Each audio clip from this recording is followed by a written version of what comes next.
Hey everybody, this is Modern Refugee. I just heard that there was some U.S. service members killed over in the Middle East, and I've said different things over the years and over the course of my channel.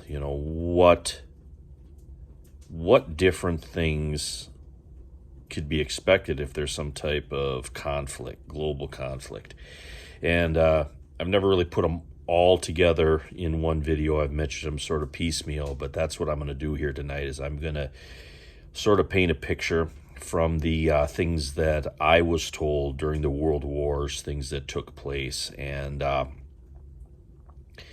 there was a lot of changes. A lot of people had expected something to take place, especially with World War II. The old timers knew when war started in Europe that eventually the U.S. was going to get involved. And it was a little bit like that with World War I as well, with the problems with shipping going across the Atlantic. But it was really pronounced with the beginning of World War II. The old timers, the ones that I knew, said we knew it was coming.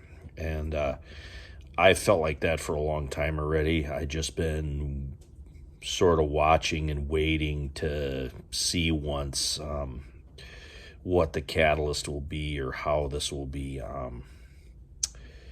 how this will transpire. Now, things are a lot different now than they were then. There's a lot more dependence on technology. There's a lot more dependence on global supply networks. There's a lot of effects that are going to happen to average people on the street that I don't think that a lot of people even consider.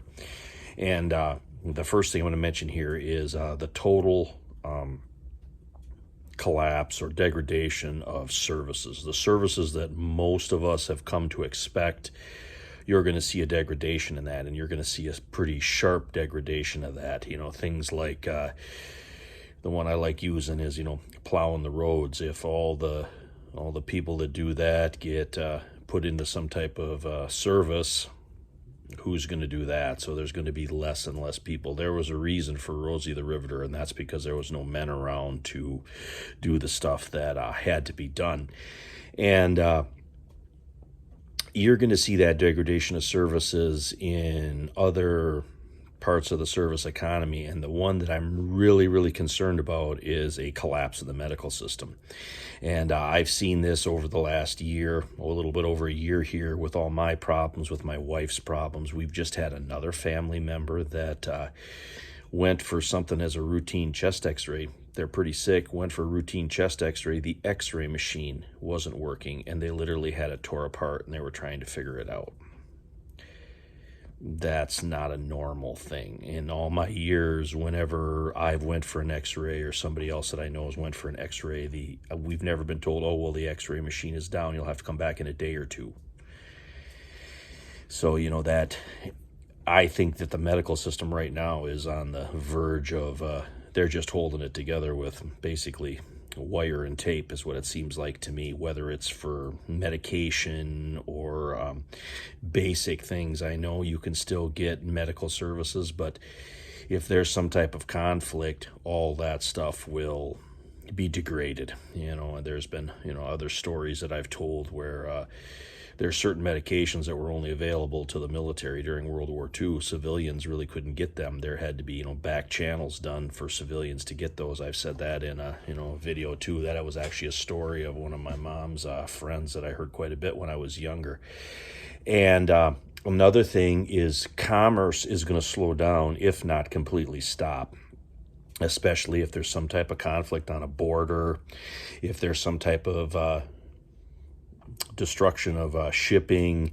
But then we also have technology rolled into that. So we have to look at what is our world going to look like without the technology that we have grown accustomed to. People pay bills online, people order their stuff online, people, now people go online to get their groceries, and to have that picked up. If those services aren't available for whatever reason, whether it's a power outage, whether it's some type of disruption in the internet, those services might not be there. The things that we've grown accustomed to, instant communication with, phones in our pockets and text messages and stuff, those things are fragile. And there's other things like radios and different stuff like walkie-talkies and ham radios, CBs, those kind of things. But those things too can be disrupted if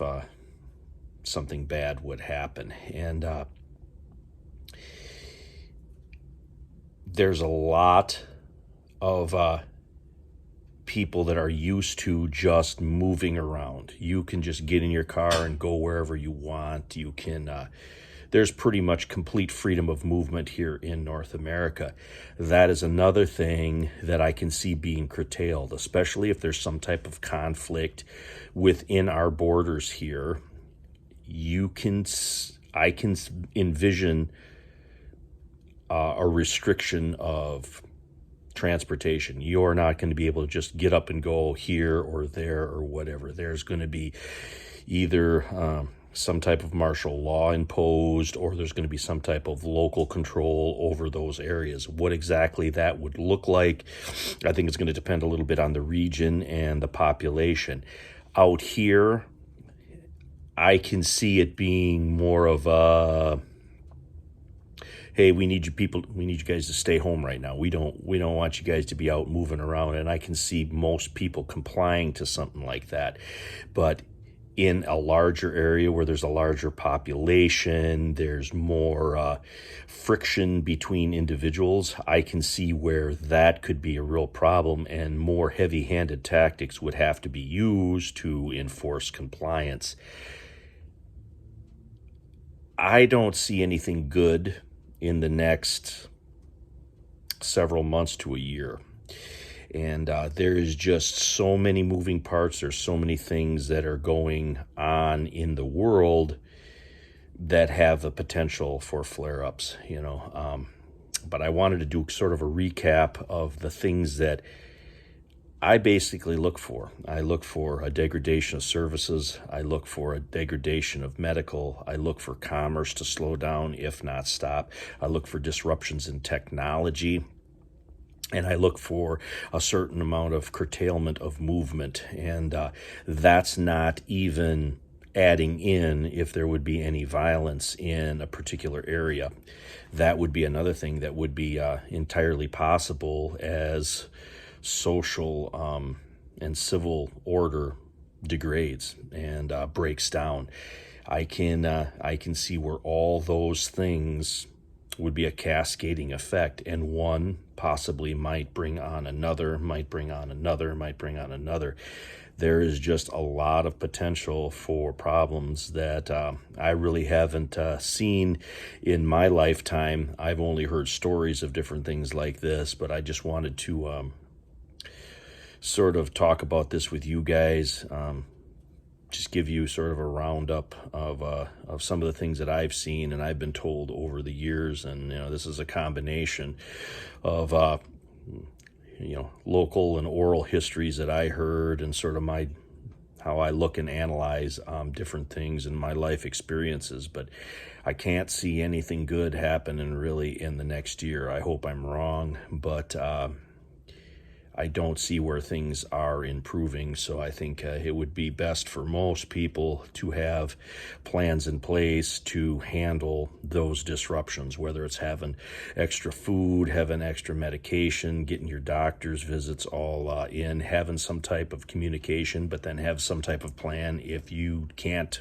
communicate with loved ones, to kind of get everybody around and together, having yourself some type of local intelligence network with individuals that you know and trust, whether they be friends, family members, local authorities, people that are in different positions that would have the ability to give you decent information.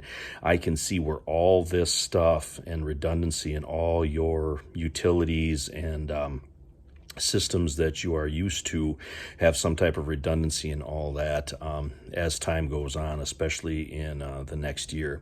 But anyway, this is Modern Refugee. I appreciate all my subscribers out there. I hope you guys get a little information and a little entertainment out of this video here. Sort of a serious topic in my mind that I wanted to share with you guys tonight. You guys have a good one.